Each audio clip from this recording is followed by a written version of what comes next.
Hello, FBC Salinas. Pastor John coming to you with another edition of the midweek refresher video where I desire to do two things. Number one, provide you information. Number two, provide you inspiration in the middle of your week. Certainly hope your week is going well. And if not, may this video be a source of encouragement to you as well as a reminder once again that our God is with us no matter what comes our way. And real quick tangent, the weather has been absolutely gorgeous.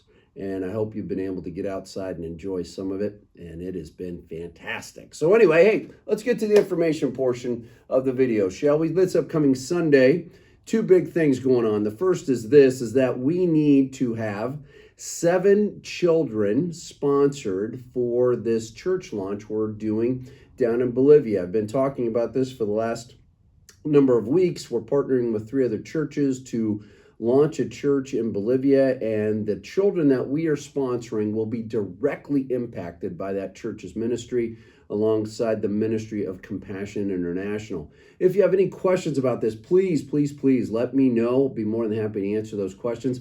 7 children. 7. 1, 2, 3, 4, 5, 6, 7. 7 children. That's it. And we will have them sponsored. That'll be a fantastic experience for them and change their lives as well as change our lives in the process. So that's the first thing about this upcoming Sunday. The second thing is that after worship service this Sunday, we are having a potluck. Yes, a potluck. What does that mean? That means you need to bring either some type of protein. Fried chicken's always a go-to, by the way.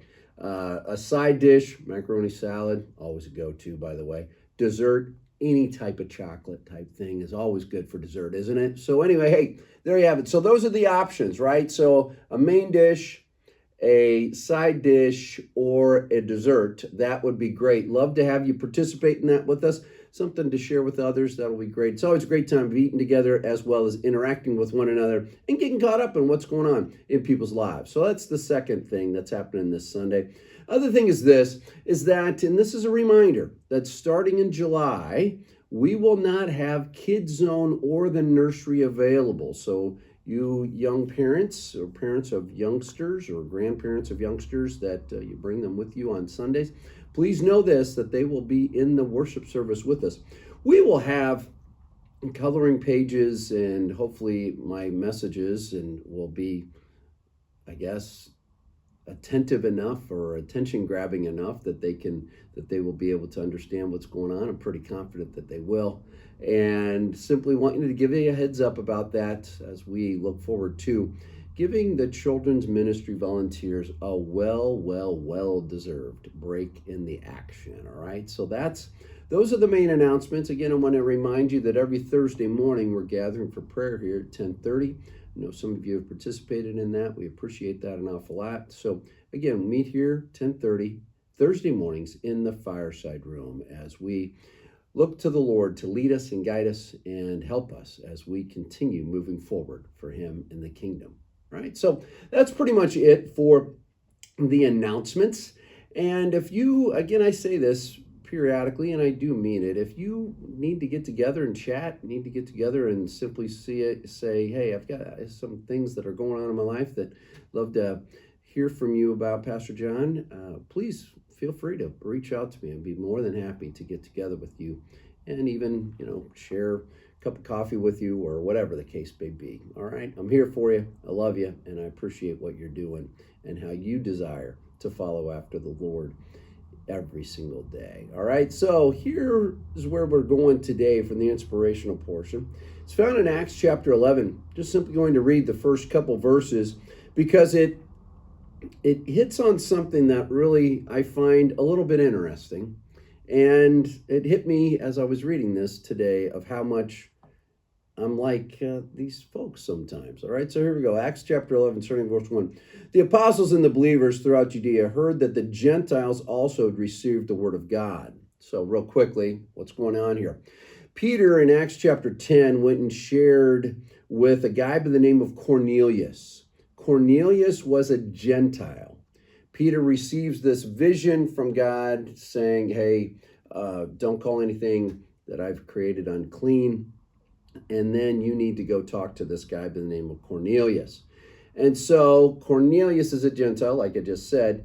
Peter going to this house is going to cause some, well, let's just say it's going to stir some things up. It's going to ruffle some people's feathers. So Peter does this. He's obedient to God. He goes and does this. And as we just read here in verse 1, people were they had heard about it. And then verse 2, so when Peter went up to Jerusalem, the circumcised believers criticized him and said, you went into the house of the uncircumcised men and ate with them? Let this sink in. Verse 1 says this, that Gentiles are now experiencing the life-altering grace of Jesus Christ. They're experiencing this. Their lives are no longer ever going to be the same. It's phenomenal. It's what God is all about having people come to know him, because when they come to know him, there's great joy in their life. There's great peace in their life. There's great energy in their life. There's great purpose in their life. All of that is true. It's wonderful. It's great. Peter listens to God. He goes and does this. Cornelius and his entire family get rescued. It's great news. The gospel is spreading. And yet what happens immediately?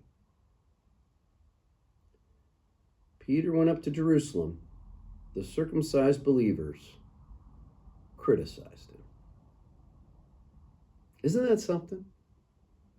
These people's lives, these Gentile lives have been changed. And yet, instead of the people rejoicing, they criticize. And what hit me was this, is that I'm oftentimes, I get so caught up in well, this is the way we have to do things. This is the way I'm supposed to do this, or this is the way I'm supposed to do that. And there are great things going on and lives are being changed. And yet I get more caught up in the way it's done rather than in the fact that people's lives are being changed forever by the gospel of Jesus Christ. I struggle with change. I really do. And as I was reading that today, I'm thinking, why is it that I'm so quick oftentimes with a critical word rather than, hey, that is a pretty cool thing that just happened. Hey, that's a pretty cool, I never really thought about doing it that way. I don't know. But boy, I'm quick at times to criticize. I'm not here to rip into myself or rip into any of us. It's a natural reaction. We really struggle with change. And we fail to see the bigger picture, that lives are being changed forever. In a few weeks, I have the opportunity, the privilege to baptize 2 young men whose lives have been changed forever. And I got to tell you, I'm excited about that. And I'm excited because their lives were going down this path. And now, because of Jesus, their lives are radically changed. So I'm going to ask you this question. Are you rejoicing in the life-altering grace that takes hold in people's lives? Just going to ask you that. I hope the answer is yes. And I invite all of us to rejoice that God's grace continues changing lives every single day. So let's keep praying. Let's keep looking for those opportunities to present the good news of Jesus Christ to those people in our lives. And let's rejoice when that grace takes hold and their lives are changed forever. I love you. I'm grateful for you. And I hope you enjoy the rest of your day and the rest of this week. We'll talk to you later.